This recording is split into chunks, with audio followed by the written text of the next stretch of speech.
The views and opinions expressed on the Hard Time Podcast are of the hosts and guests individually. The Hard Time Podcast is for entertainment purposes only and is not affiliated with any entity, agency, or department. Human beings have thoughts and feelings that do not necessarily affect the professional performance of their duties.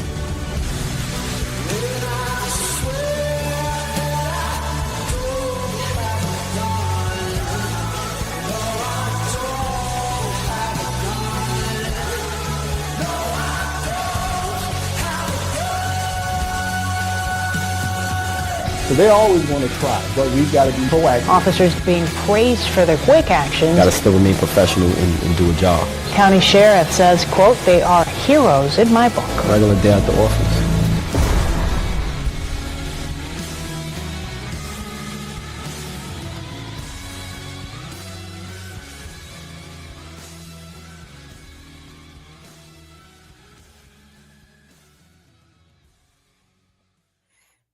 Welcome to the Hard Time Podcast. I'm your host, Jake Motherfucker Welder. I will refrain from telling you how hard it is today because we're going over conjugal visits, and also the camera only goes to here. So I'm joined today by Ruthie Ledee. She's a fellow podcaster that's joining us today. She gave us the information for today's story. We're going to go over a couple conjugal visits and maybe some other stuff with inmates. So Ruthie, why don't you introduce yourself and tell people where they can find you? So first of all, I've never had a conjugal visit with anyone in my life. I want to start with that because I am white and I am a 40-year-old white woman, and the odds of me starting a relationship with a prisoner are statistically higher, honestly. But I'm just a YouTuber. I like history. This is an interesting case, and I knew a little bit about some of the successful stories with family visits and things like that. So I was messaging you back and forth and telling you this, and I found, some of the information that we'll get into. I was surprised. I was like, this poor woman, and it's not just one, it's two, and of course, women are in the minority to begin with, but, and it's just, I don't understand women, but that pursue relationships with prisoners. But I found some interesting information, so I thought I'd share. Yeah, well, that's a dangerous situation that these women put themselves in, and they've, like we talk about a lot, people being duped by people in jail. They're expert con men. Some people, have continued relationships while they're in jail. Other ones, actually meet people and marry in jail. So they actually allow that. In California, I looked up specifically this mule prison and what they're able to do there and stuff. So it's crazy. Some of the different types of visits, they just call this a family visit. They don't refer to it as a conjugal, but we of course, know what a family visit with just your wife would entail. Mm-hmm. What amazed me about both of the cases today is that they were free. They were not with these people. They knew they were monsters. They were with them before they were monsters. And then they must have been, I can't even imagine how awful they must have been to them in the privacy of their own home. The one guy, shot his girlfriend while they were, but the woman he murdered in July was his other girlfriend who was pregnant with his child when he ran off with the girlfriend that he shot and left to die in a dumpster. Yeah, it's a nice guy. Yeah, nice guy. Yeah, and then the other one, I'm actually going to be super curious whether or not they actually remarried, because she divorced him in 1998. Yeah. And there's no licenses that I could find anywhere. And every article says it's unclear how long they were married. And she goes by another name. She was married to someone else, had children with someone else. And then now they're upset, obviously, because they're like, how is this happening? And they said they were unaware that she was going for visits. Yeah. Yeah. Well, I'm going to read an article here. So feel free to to chime in whenever on these different cases, but this one's from the Los Angeles Times. Convicted murderer kills wife during conjugal visit in Northern California prison, officials say. So he was already a convicted killer before he went in. Yeah. And, Not just a convicted killer. He killed somebody because he thought they had wronged him. Yeah. And then when he thought that they were running cocaine against him, basically. So he murdered 4 people. Yeah, the fucking nerd. And then when he rifled through their stuff, he only found marijuana. I'm like, maybe you should rifle through before you kill people. Right. Probably a good idea to double check stuff. It's crazy. All right.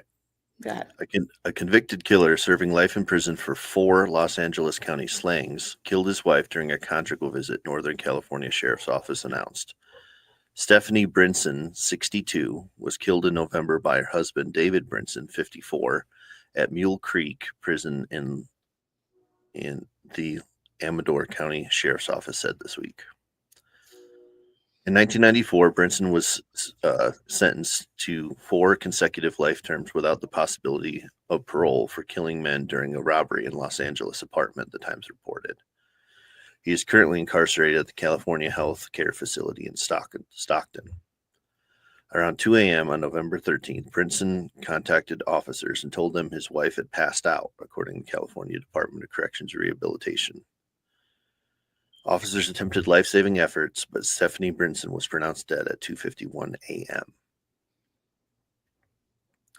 Amador County District Attorney Todd Ribby confirmed that Stephanie Brinson was killed during a conjugal visit. He said he hadn't received the reports from Mule Creek to make the charging decision. So that was from Summer Lynn of the Los Angeles Times. So these family visits at Mule Creek take place. They have cottages. They're like apartment style buildings that they have. They're on the premises, and they're allowed to have 24 to 48 hour visits in these cottages. And the thing about this particular woman is that in the 1998 decision where they allowed the separation divorce, it said separation / divorce, and then it said divorce decree, and then she went on to change her name to a new name. So I think she was divorced and remarried is what it looks like. And I don't see anywhere where she actually remarried him. Mm-hmm. So I'm going to be curious to see if she kind of just showed their original marriage certificate, and that's how they got the conjugal visits or the family visits. It did say you can be a registered domestic partner on the website for this jail, but it just doesn't seem right. And she had children, from the sounds of it, after she divorced him. She did have children, and those are the ones who are so outraged and upset because they lost their mom, and that's sad. And the pool a man, especially a man like that, has on a woman, especially when they've had like previous relationships. So like that's how narcissists get you, is they love bomb you. And I'm sure he was love bombing the hell out of her, to get her to come back up there. And, when you deal with a narcissist like that, he's going to be all over the map, talking about how perfect you are, all the things he wants to do, innocent, all this stuff. And I'm sure, they were in their 20s. I'm sure the sex was great, in your 20s, no kids. That's when you get your good sex. So she's probably, looking back and remembering some of the good times that they had. And then it's like, oh, he's not the person he's different. And it's awful. Yeah. And you think about the way inmates, criminals try to keep multiple people on the line and stuff. I'm sure he gave her special attention, knowing that she would be able to get conjugal visits, if they weren't currently married, but they had that from previously, and he knew that would be a loophole that he could exploit. I'm sure she was his number one target as soon as he came up with that. Oh, I'm sure. I'm going to be curious to see if that's how that ends up being. I don't know. I just said, I can't find anywhere that she remarried. And her kids seem like they had no idea that she was even going there. So it's like, and it's going to be a big lawsuit if it's, if that ends up being the case, because they should have never let her there. But Yeah. I mean, in my opinion, the purpose of remarrying or not remarrying, conjugal visits or family visits is to reintegrate into society. I understand the place for those, but they're not. This man is never going to reintegrate. He has no benefit whatsoever, and he's a murderer. So they say, oh, well, if he has life without parole, I don't think they should get the privilege of having family visits. And they call it a basic human need, is how they argue the fact that they should have it. Yeah. But have you seen the Smiley Face show right now?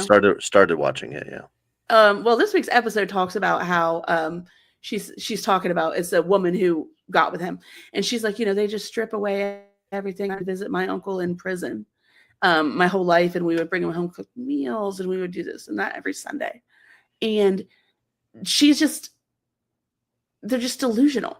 It's like, oh, I'm just imagining. They're seeing the absolute curated best parts of conversations. These people get me, they understand me, not the day-to-day. This is what they're really like.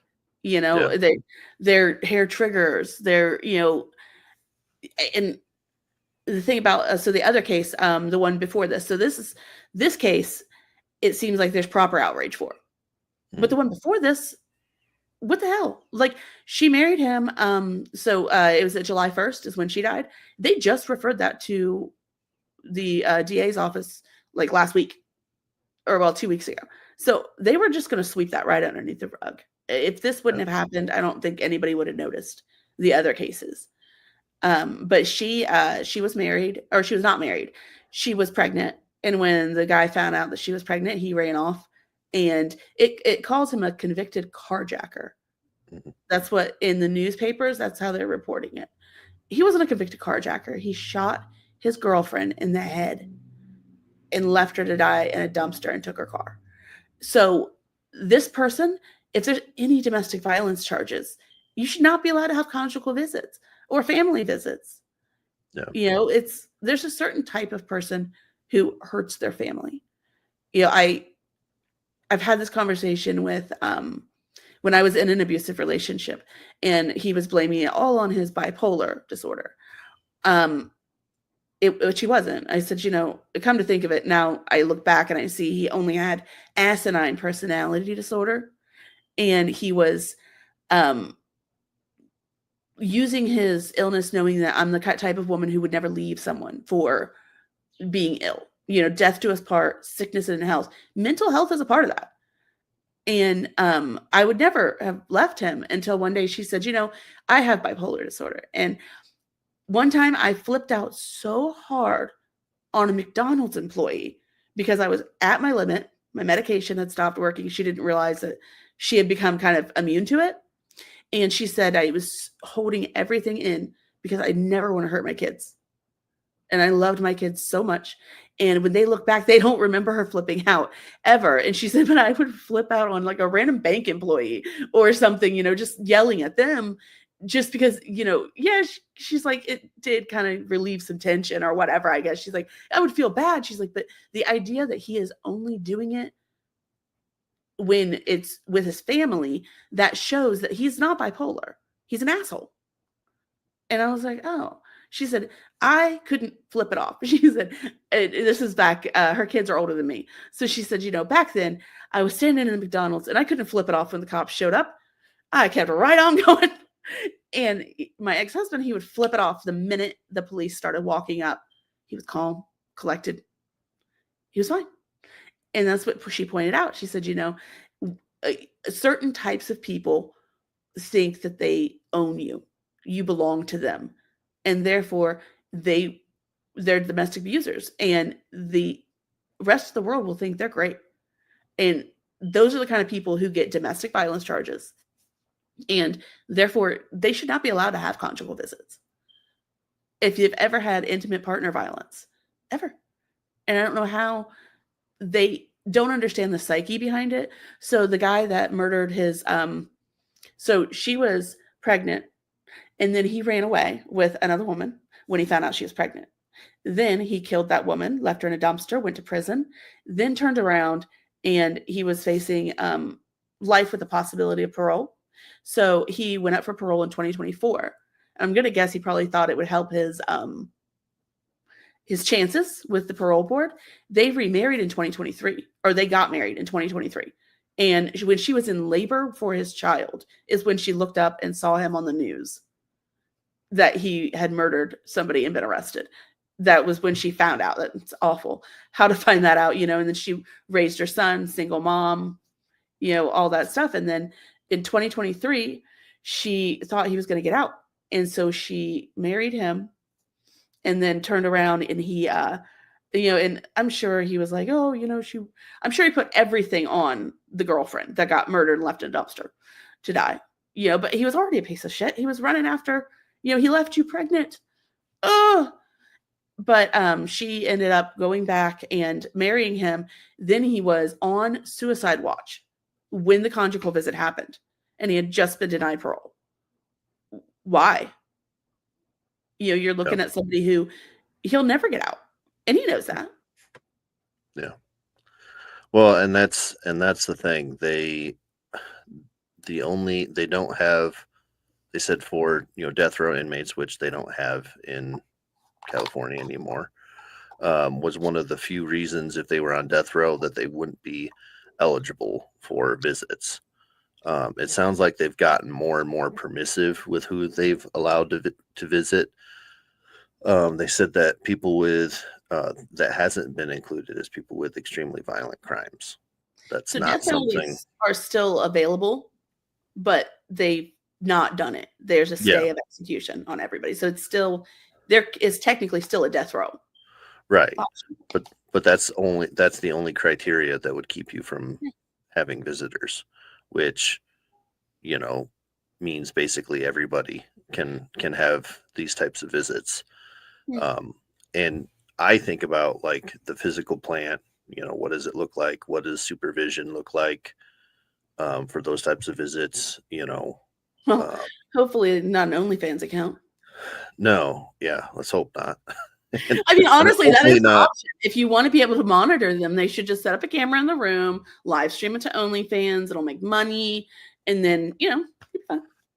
Yeah. Well, hopefully there's nothing super voyeuristic going on either. But I guess the way it works is that 4 times a day they have set times that the inmate has to show themselves to the officers. But other than that, they're left alone. They're left completely alone in these cottages, in this apartment with their family members. And, it could be multiple family members. It could be just your wife for a conjugal visit like this. And this can go on for a day or two, depending. And 40 hours. Yeah. And like you said, they really need to, look at who is eligible for these types of things. If you are convicted of a violent crime, you should not be eligible for this. If, domestic violence obviously is an issue because we have women that are dead, that were strangled to death. I just strangulation accidents can happen during whatever, but come on. Like during establish a safe word first. Yeah. Or sign something saying, I'm going to engage in BDSM. Like, is there a contract that you can sign? So that way he doesn't get arrested for it if it's an accident. Right. It's just I can't believe it's obviously we got into it a little bit, but obviously they learned their lesson from this, right? They learned the lesson from this woman that died. Now, KCRA here has another. It has an article on the second woman. Yeah. And it's not just second woman in California, second woman for CDCR. No, second woman killed during conjugal visit at Mule Creek State Prison. Yeah. I wonder how many have died, like, generally. So I was telling you there was the case, the serial killer that killed. Well, he ended up killing his mom on a weekend furlough. Mm. And why? Yeah. Why would you do that? Like, I mean, I understand a mom. Honestly, I understand a mom dying more so than a female, like just a random female, like wife. I understand that more so. But also, why are people that are in life without parole allowed to get married in prison? It says they have Human needs. well, I looked at like what their criteria are, and of course it's California, so it doesn't matter if you have a spiritual advisor or whatever, or what religion, or secular, or just a court clerk or whatever to do the marriage, or go to the county clerk's office, present themselves to that. There's a lot of different options, but yeah, it pretty much any inmate is allowed to get married, and it's crazy. It seems like to have those relationships and maintain those relationships, you'd have to have something like this in order to be able to maintain a normal-ish relationship, and there are real life consequences to being that permissive with visits, and balancing having enough privacy for visits with your family, but also security. That's safety and security. So I have two teenage daughters. They're 18 and 17, and one of them said, the dad called me and said of her boyfriend, and he said, I expect the doors to be open at all times. And as a joke, I was like, what if they're having sex? He was not happy with me. She's like, Mom, please don't do that. Right. I'm just saying, like, of course I'm going to make sure you're not in there, getting pregnant. But still, I was just like, ugh. Like, I have enough sense to keep the door open when my kids are on a date, and they're not even dangerous. Right. But yeah, crazy. But yeah, the one gentleman that we were talking about, I have all of my experiences on this side of the law. I've personally never been engaged in criminal activity, which unfortunately is me the only person eligible to take people's children's when they decide to do criminal activities, which they do a lot. And, but I've sat in the visitors' rooms and I've seen families, and, my whole life, there's a lot of stuff there. And I've seen it, and I know that, like, the families genuinely care for them, and I feel for them, but at the same time, it's like, my brother was in prison for 4 years. So my mom took his kids, twice a month to go visit him 4 hours away. And I think that it's really hard on the family to go for just an hour visit that far. So I understand the need to have, like, reestablishing family ties, all that. But then, the problem you run into is with kids, how much psychological damage is your prison, like, repentance doing to them? I saw that with my nieces and my nephew, and it was like, you fill the kids' heads with all these promises. And it turns out, and I asked my brother flat out, I said, were you ever sober? And he goes, no. He's like, I just took, but it was easier to control his addiction while he was in prison because he could control his environment more, but he was doing things the whole time he was in there. He was a hustler, he had to move and do a lot of things and take onions and trade them for things, stuff like that. And I'm just like, why? And I don't understand the concept. But then I see people like, when my uncle went to prison for bank robbery, my aunt divorced him because she was like, no, I'm not dealing with this. But, it would have been nice for his kids to be able to see him more for the 10 years that he was away. And he's a reformed guy at this point. It's actually, he's dead died 2 years ago, but he was, he seemed to be doing better, and he never did anything again. Well, then his brother went in for longer, and he was in for, I think 30 years or 40 years. And then he got out and he started a program for prisoners to help them reacclimate to society.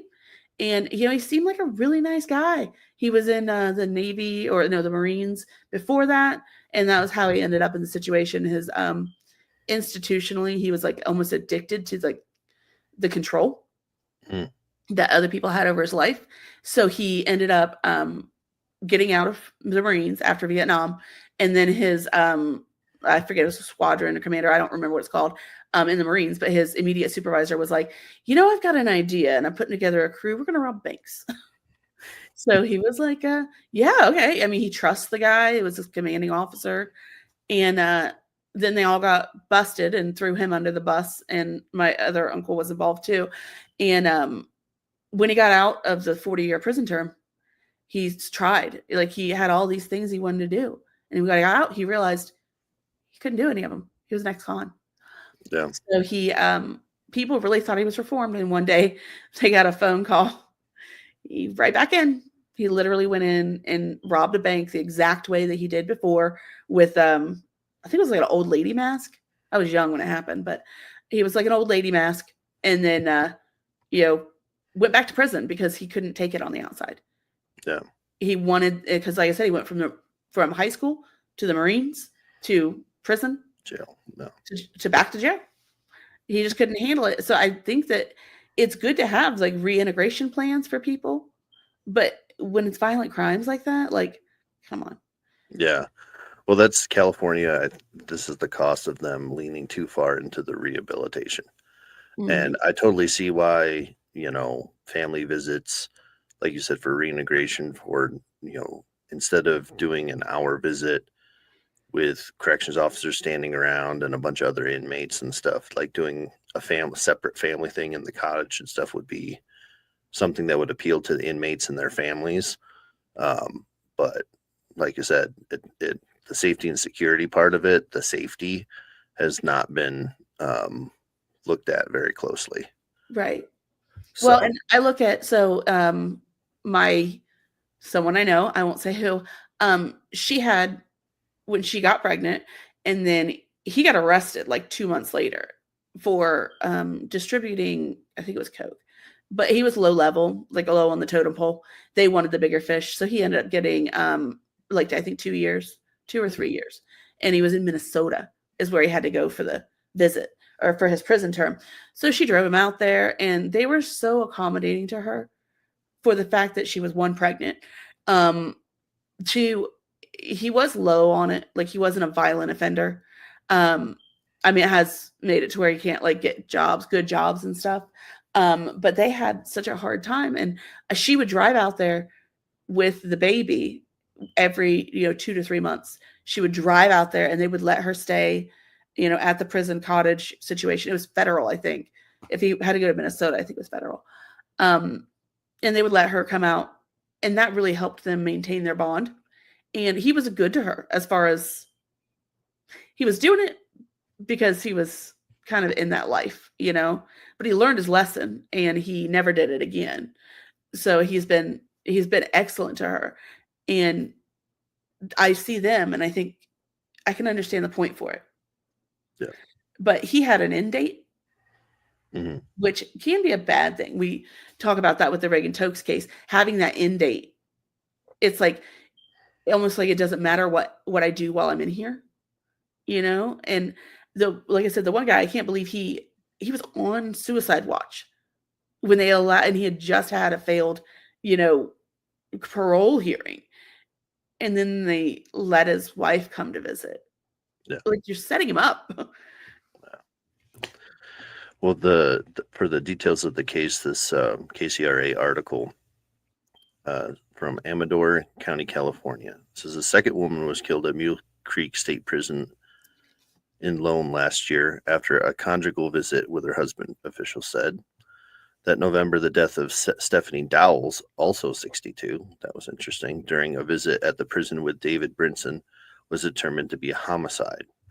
The Amador County coroner said Dowles was strangled.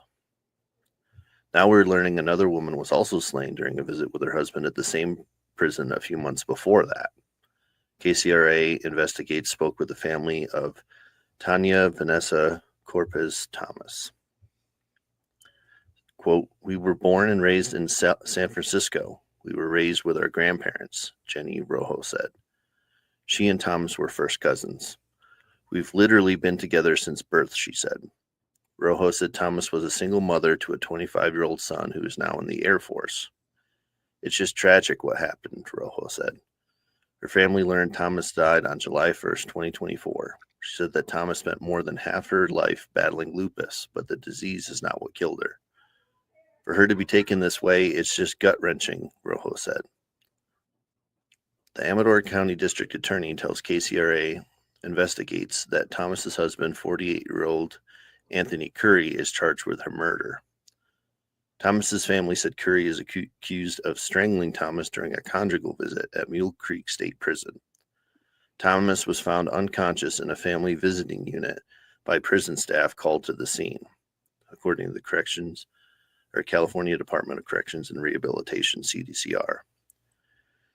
CDCR also said the Amador County Coroner's Office determined Thomas's death was a homicide in December. Curry was received into CDCR's custody from Contra Costa County in July 24, 2008. CDCR said he was sentenced to life with a possibility of parole for the attempted second-degree murder with enhancements for intentional discharge of a firearm causing great bodily injury. He's also sentenced to 13 years for carjacking with enhancements during a firearm. So at least they included both. Right. But if you look at the news reports, a lot of them don't. Mm-hmm. And they're just trying to. So he was in for 34 years and he was 48 years old. So that means he was what? 19 when he did it? Yep. Yeah. It says here he shot his 19-year-old girlfriend. Yeah, but how old is he? Yeah, I'd have to do the math on that now. No, that'd be. Hold on. What is he's 48 now and he served 34 years? Mm-hmm. 14. It's not right. It was not 14. That's not right. I would hope not. So I'm thinking about the son too, you know. So I have family members who have been murdered and have also murdered, and the pain that you feel, you know, watching. So that was his son. So the man who was in prison that killed her, that was his son. So watching your son grow up, and he's 25, so he's in the Air Force. I'm sure he was a good person. You know, it sounds like, you know, she had a rough life, and then this guy's, you know, and this is just my opinion, but, you know, she must have raised him right. You know, she cared a tremendous amount about her son. It's her only son, so she really, you know, worked to make sure that he was a good man. And, you know, I'm sure growing up she saw bits and pieces of the good that she saw in his father, you know, that probably those same narcissistic, you know, I'm in love with you, whatever, like all these love bombing things, you know, some of those are the traits that you're going to see in your children. Mm-hmm. And then you think, oh, if only things hadn't gone so bad. And then people will get back with their ex when, you know what I mean? It's like, because it almost keeps you connected to them. And I'm just like, oh, it's just awful for the boy who, you know, not only was his father a criminal already, but now he murdered his mom. And that's a trauma that he's going to have to go through without his mom. Well, and, you know, the details of the case, she was shot in the head and he left her for dead. Mm-hmm. But she actually was left permanently blind and partially paralyzed. Right. So, he, you know, it's basically he attempted to murder someone at this point. That's what he was in there for. And the state of California gave him the opportunity to follow through and How old was actually he in that kill someone. article? This says he was Curry. 48. Yeah, 48, Anthony Curry. It must be a typo because that would mean he was 14 when he murdered that girl. Well, when he tried to murder her. So that there must be a typo in that article because I can't imagine. I mean, I don't know. Like, because wouldn't he even? Well, and this mentions that case, but then it says there's a history of violence here. It says that. Oh no, that's the other case. Okay. Hold on, let me see here. This is refers to David Brinson. I got him mixed up with Curry. Okay, yeah, I was like, because wait, it was a 4-time convicted murderer. I'm like, that was the other case. So that is sad. Okay, so the woman that was killed in the Curry's woman would have been 14 when she conceived her son, or when he did. Yeah, that's awful. So she was 47. He was 60. Wait, Tia Thomas and the other woman was 62. So yeah, both. Tia, I feel like I want to use her name more so than his. I just, but his. So Thomas was killed. She was 47, and the this is the LA Times. Man, fuck the LA Times. They get on my nerves. I'm sorry. You might have to bleep that. I'm sorry. No, that's fine. So my name is literally Jake Motherfucker Welder. Like, it's okay. Oh, that's true. See, you see her. She's beautiful. Yeah. And I just look at it and it's just like, oh, I mean, I think these women, they're so beautiful. They have so much going for them. And what the hell? Like, how can you? Yeah. Well, this Rojo, her cousin, here, her thoughts. She said that she's not against conjugal visits. However, there's already 2 murders at Mule Creek. What can be done to prevent this from happening again? Maybe put more prison guards out to do more safety checks. Anything to save another life. So CDCR website shows that inmates cannot have conjugal visits if they're on death row, convicted of sex offenses, going through the reception process upon arrival to prison, or under disciplinary restrictions. It makes no mention of convictions for violent crimes. So, and this is the official statement from CDCR. It says family visits are a privilege, and incarcerated persons, not inmates, they incarcerated persons must apply and meet strict eligibility criteria to be approved. Only those who demonstrate sustained good behavior and meet specific program requirements are considered. These visits are designed to support positive family connections and successful rehabilitation. And then it refers you to their types of visits in their manual. So this is what the I'm sorry, I was looking at this. He was so she would have been 14 when she had her son. 48, 25, 14, right? 13. Ugh. Yeah. So no wonder he ended up having such a hold over her. She had a chronic disease, and I'm not trying to make, excuses for it, but I don't think that, just calling her, just being like, oh, why are women so stupid? It's like, but there's like a deeper issue happening here that these women are putting themselves there, like in that, and they're so, their bullshit meter is so far off. They were raised by their grandparents. Where was their dad to show them that, pregnant at 13? Where was your father? And I think it's just a big thing, it's like dads are important, and the relationship that a woman has with the father of her children, it shows. So, for example, the man that I had kids with, he was abusive, and I didn't stand for it. And I set clear boundaries. I didn't fight him, like argue with him, but when I left him, I set the clear boundaries, restricted contact with me, so that my kids could see, like, he would still talk about me and things, but now they're older and they see, like, hey, you got kind of screwed over there. So yeah, but they didn't see the abuse because he was so nice to everybody, and everybody backed him up, that they didn't see it until they didn't understand it until they were older. And now they're hopefully not going to follow that path. I try to, without bashing him, talk about this or that was a signal that I should have seen, you Mm. know? So I think that, like, it's not that every kid who goes through an abusive childhood has to grow up and have a dysfunctional relationship, but you are more prone to it. Yeah. And I would say, where the hell was her father Yeah, in her life? where were the parents when they were 13, 14 years old, having children when they're still children? Like that's Right.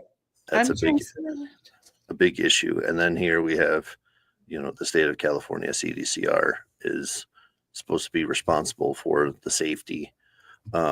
It said that, again, they have the visits four times a day. They get checked on, and the watch commander can ask for more contact, more supervision if Mhm. they can ask for that. But it says the priority is to give them the family's privacy in the handbook. So Right. So I So- did find the age for her. Okay. He was a year older than her, so he'd have been 14 with a 19-year-old girlfriend. Or Yeah. am I adding that up wrong? In No. 1994 or something. No, When it did, said, it said she was 19. The other girl was 19. That's the one he shot. Yeah. yeah, but how old was, or what year was that He one? would have been 14, 1999. Oh, that was 99. So I was going off the other one. That's why. So he was older than that. So he would have been, that would have 90. So I ended up with 99. So no, I'm wrong. So she would have been, I am so bad at math and dyslexic. Sorry about that. I'm so bad at math. So let me see. 48 minus 25. She was 23. So, and he was a year older. So he was 24 with a 19-year-old girlfriend that he killed. So he walked away completely from her. He abandoned her when she was pregnant at 23. And then she decided to go back. So that makes more sense. I was like, what? 14? What the frick? But either way. I mean, I'm sure she's still, like I said, there's like a connection there and we can blame everything on it. But basically the breakdown of like a family order is where it comes in at. Like if you look at them, where was the father to Rojo and Thomas? Where was their father? They were raised by their grandparents, which I'm sure tried. I'm currently raising my great niece. So it's my brother's granddaughter. I'm not old enough for grandma titties yet, but I'm currently raising her. And it's like, when I think about, my brother was in prison, so his daughters were screwed up, but they filled up their heads with all of these jailhouse repentance letters. Mhm. And I think that's a completely separate, people need to be protecting these kids from it. Like I try to keep her, she's 3, and I try to keep her mom from talking about, they get delusional. Like you deal with inmates, so you know what I'm talking about. It's like they're like, oh, I tried my best, but I had an addiction, is her thing. I'm like, no, you didn't try your best. Your kid was born on meth. You know who tried her best? Me. My kid wasn't born on meth. Yeah. Like, I came from an abusive background too. And, I've been a good mom. It's one of the few things that I'm like, knocked out of the park. Well, and that's the thing. It's like we hold people accountable for their actions. There were times, I'm sure, during the pregnancy where she was lucid, where she could have made the decision to stop and not do that for her child, but she decided not to. And that's the thing that gets me about people with. Well, he left her whenever he found out she was pregnant. Mhm. He Yeah. found out and then ran off. So, yeah. But I understand, when people are going through addiction, that it's a difficult thing and stuff. But each time you make that decision, you're making a decision, against your self-interest, your family's interests, or whatever. Every time you do that, you're making that decision. So it may be easier for you to make that decision because you're addicted, but regardless, you're still making a decision. We still hold people accountable. Right. You have diminished capacity after you've been drinking, and you can hit somebody with your car or commit some sort of crime against someone because you have diminished capacity. You chose to inebriate yourself. So yeah. So that's what shameless plug here. That's one of the things I'm working on right now is a series, but I want it to be long form, and I want them to focus more on the changes made to the judicial system based off injustices. But one of the cases is actually in like 34 states, it's still legal. Like you can use that as diminished capacity to get away with murder. Yeah. And this guy did. He murdered a girl who was his friend, and he wanted to have more than friends with her, and he ended up killing her while she was 8 months pregnant. And he got away with it. And her mom fought to change the laws in their town. And then also, it's gone through 34 states now that I believe it's still illegal now versus the ones and I want to do a series of those kind of laws. But another one was Judy Melnick, Melos. I can't say her last name without looking at it, but she was she got addicted. Addiction is so complicated because there are people who when I worked with the kids that had been trafficked, I met kids who were given rewards of heroin at 4 and 5 years old. So they had no control. They didn't make the choice. They were addicted before they understood. And then Judy was a woman who was murdered in Columbus, Ohio, not far from where I live. And she was murdered by her boyfriend. He doused her with gasoline and lit her on fire. And then she lived and she fought. But the thing was, in order to testify against him, she actually testified in her own murder trial. So in order to testify against him, she couldn't be on any opioids. So 90-something% of her body was covered in burns. They just made a movie about her, actually, a documentary. But 90-something% of her body was covered in burns. She had to go without opioids for like a long time. I forget the months, but it was like 36 months. It was like a long time. And she had to go without them after the addiction and then the pain level. I mean, I've burnt my finger and couldn't stand it. And, they had to debride her wounds and do all of that. And she did it so that her daughters would have justice. Mm-hmm. So she was addicted. She was in college, I think, when she broke her ankle and got the prescriptions too much, So then you're in an addiction. But then there's other people like people I know, we'll just say, and they went out and specifically sought out a drug to get addicted because they thought that was a cool thing to do. It's like, my dad was addicted. My mom was addicted. All my friends and all these people get all this support online when they recover from addiction. So her plan was to get an addiction and then recover from it and, be badass or something. It was dumb. She was 19. She made the decision.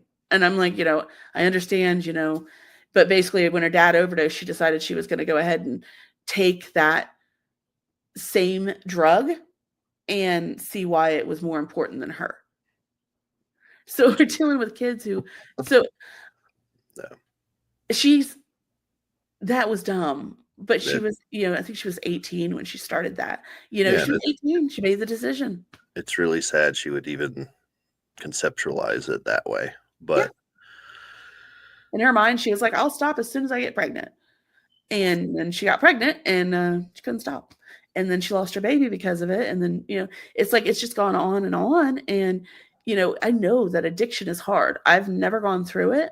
The closest I ever got was like 6 months ago, I decided to stop White Claws and I had withdrawals. I was floored. I was like, how the hell did I have withdrawals from having 2 White Claws-ish a day? If that. I mean, they're 4%. But because my body had built up the tolerance for it, I was like, what the hell? But it was awful. So I stopped drinking for like 4 months just so I could make sure I wasn't addicted. So I was the only kid in my family not addicted to anything. Yeah, caffeine and nicotine are two things that I personally I'm on and off with, but yeah, these addictions that will drive you, I was joking with one of the therapists a few years ago. I said, if I could have any addiction out of these, I said, I'd like to try cocaine for just like a few weeks or a couple months just to like lose weight and get a bunch of shit done. Yeah. And she's like, that's not how that works, Yeah. I was like, yeah, you quit when you lose weight, but before you lose your house and your car and your family and Before you get full all your Wall friends and Street. all that stuff. Yeah, before all that stuff goes up your nose. And she's Right. like, yeah, that's not really how addiction works. And I was like, well, okay. Yeah, we were talking last night about how many so I live in an 1800s house, and my we were discussing the fact that in prisons they have places that they can have their children. So my niece called from prison, and I was like, I wonder how many so there was like a mom in there, and she had her son choked while she was on cocaine. She didn't kill him, but he choked, and she was on something at the time, so she got 7 to 11 years. And I'm like, I don't know how to feel about that. Like, I mean, in the Victorian age, I look at how many accidents, like the steep stairs and all this stuff. I'm like, I wonder how many people would have been like convicted of manslaughter or negligent homicide in the Victorian era if they viewed cocaine properly back then. Right. Well, and that's the thing. It's when you're responsible for children and stuff, like that's when you have to be level-headed enough that you're not going to be in a compromised state. You're going to be there. You're going to be responsible. You're going to take care of your kids. We had a former inmate of ours. He was with his baby mama, and she got called to work or something. She had to leave, and she was drawing a bath for their child, and he fell asleep and woke up, and the baby was floating in the bath. And he went to jail, and then he was all his mental health and stuff over it. He was all fucked up because of all that, and he ended up getting like a slap on the wrist for it. But it's you're responsible for your children. I mean, I've had my kids, I don't know how many baths and stuff we've done. I don't know. I've worked all the hours, had kids, and been all kinds of tired, but never had my kids, fall asleep in the, while my kids are in the bath or something like that. Right. I can't conceptualize anything that I would do that would be more important than taking care of my kids. Right. At that time. Yeah. And that's the thing. And it's like, I've had instances, I did not do safe sleep practices with my kids. I breastfed, and I was exhausted. And I remember one time, like I wouldn't even drink alcohol, like nothing, because I was breastfeeding, but also nothing for 7 years because my daughter didn't sleep through the night for 7 years. That was fun. But I wouldn't allow myself to do that because I knew the most important thing I could do right now is take care of my child. That was it. And I understand like the addictions happen, but it's like you give that up for your kid. And a mom is stronger than you think, honestly. And I can't fathom some of these moms that are out there and their boyfriends or whatever, they leave them with their boyfriend. I'm like, what are you doing? Like, you don't even know him. I didn't even date when my kids were young. But it's, it's hard. I mean, of course, now I'm still single. Right. It's a great way to leaving them with strange people and stuff, or people that you don't know terribly well, or even people you do know well. I mean, our kids have only spent time with their grandmother and us. That's right. It, because that's how it should be. There's been enough people, enough stories. Now my kids are old enough to explain to us what's happening, what's going on. They can tell us if something's unsafe. It's a little bit safer to allow them with other people, but we gave up a lot in order to be able to do that, to keep our kids safe. And if you don't, and your kids do get victimized, it's a great way to set them up for a life of crime, because I don't know how many 70-80% of the people in jail were sexually abused at some point. So. Go back. That study is bullshit. I know what study you're quoting. It's bullshit. So yes, technically, the way you said it is right. 80% of the people in prison have been sexually abused. Yeah. That's actually the study, but people misquote that as 80% of people who have been abused will go to prison. Oh, no. Yeah. Okay, good. I'm just making sure because I hear that all the time. It's like, well, people who are abused abuse people. And it's like, nope. Not Actually, necessarily. the majority of time you work really hard not to ever hurt somebody the way that you were hurt. So Right. wait, But, yeah. but I you had to just want process how you said it. to add a demographic to a child, add a reason that they could end up in jail. It And, would be a good way to do it. your listeners and have you ever read the Why Gary Why, the book? I haven't read it, but I've watched the stuff with Jodie Plachette. Jodie Plachette. Mhm. Plachette? I think, yeah. It's a French name. So you got to read his book, honestly, or listen to it. He reads it himself. It's a great book. And I learned so much as somebody who has been through a lot in my life as far as abuse goes and things and trying to raise my kids. He goes through it. The first half is about his story, how it happened, his dad, the recovering from it, yada, yada, yada. The second half is how to protect your kids. And if I could give that book to every new parent, I would. That and 1, 2, 3 Magic, which is a book that helps parents who are who have intelligent children, like velociraptors.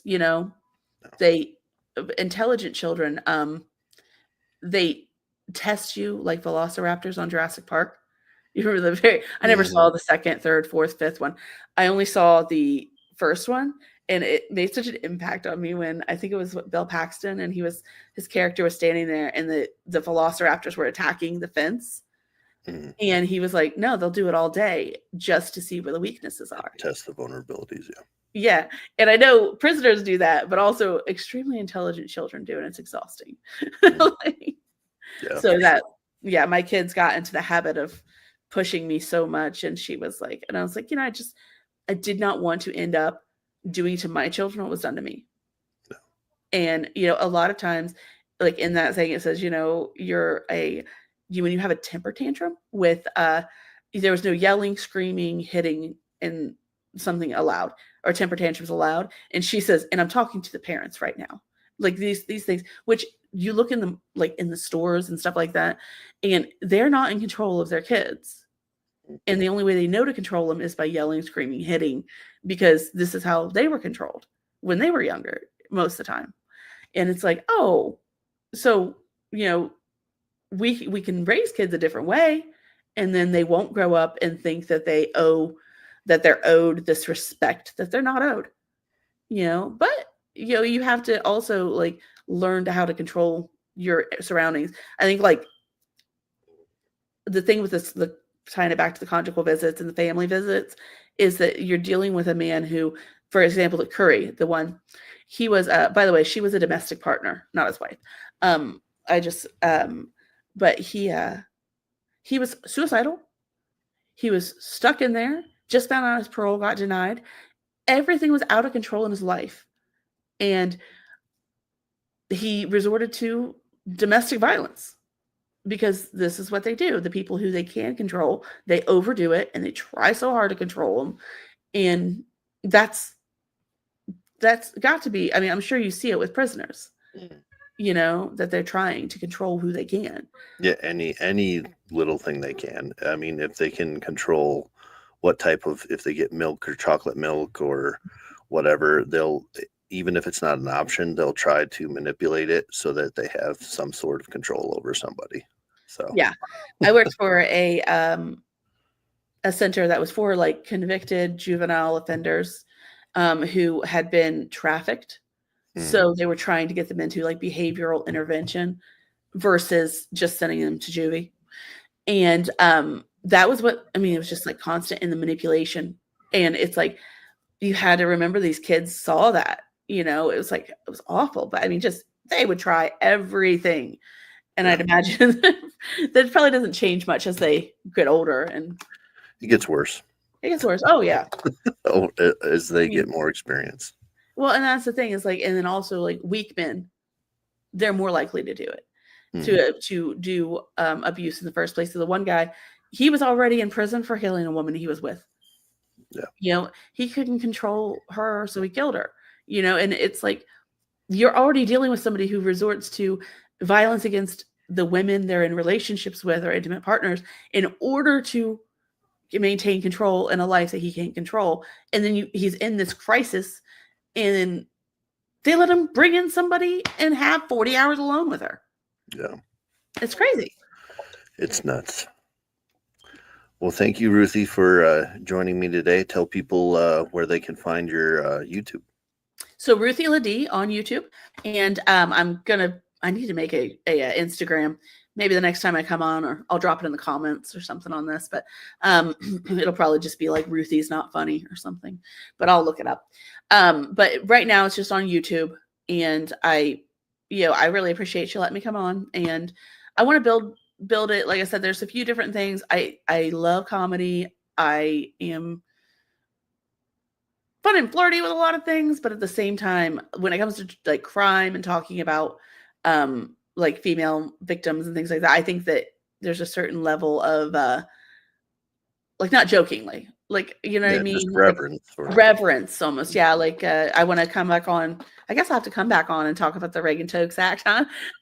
Because, she was, but I would rather focus on the survivors and, the change that was made than the people who were complete assholes who, took their lives. So with that, now other stuff, I do have some comedy ones. I think one on there is the Caganeer. There's this little guy who Europeans add to their nativity scenes, and he shits in them. So that's one I only have 2 videos on there right now. One is a stand-up and one is the Caganeer.